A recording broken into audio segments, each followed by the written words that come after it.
तुमची मुलगी रॅकेटमध्ये सापडली। फोन येताच आईने जीव गमावला। मात्र सत्य काही भलतंच होतं।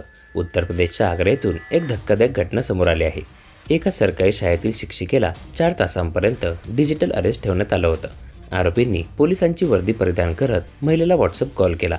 त्यानंतर त्याने असं काही सांगितलं की महिलेला जीव गमवावा लागला।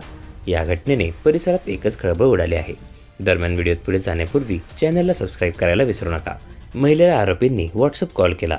त्यानंतर तुमच्या मुलीला रॅकेटमध्ये पकडण्यात आलं असून तिला सोडवायचं असेल तर 15 मिनिटात 1 लाख रुपये पाठवा, अन्यथा तिचा व्हिडिओ व्हायरल करण्यात येईल अशी धमकी दिली।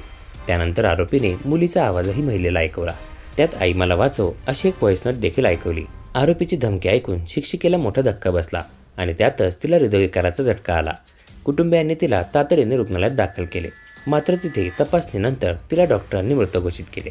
मालती वर्मा असं या शिक्षिकेचं नाव असून तिचं वय 58 वर्ष आहे। महिला एका सरकारी शाळेत शिक्षिका म्हणून काम करते।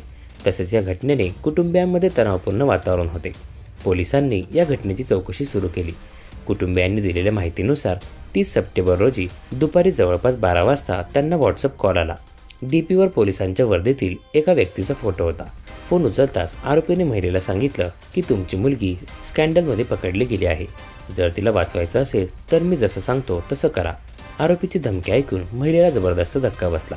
महिलेच्या मुलाने सांगितल्यानुसार आईने त्याला फोनवरून सगळी घटना सांगितली। आरोपीने महिलेकडे 1 लाख रुपये मागितले होते। तसंच फोनचा कोड +92 पासून सुरू होता, जो पाकिस्तानचा आहे। या प्रकरणी SP मयंक तिवारी यांनी म्हटलं की 30 सप्टेंबर रोजी महिलेचा मृत्यू झाला आणि गुरुवारी या प्रकरणी त्यांच्या कुटुंबियांनी तक्रार दाखल केली। या प्रकरणी गांभीर्याने चौकशी केली जात आहे। त्याप्रमाणे पुढील कारवाई केली जाईल।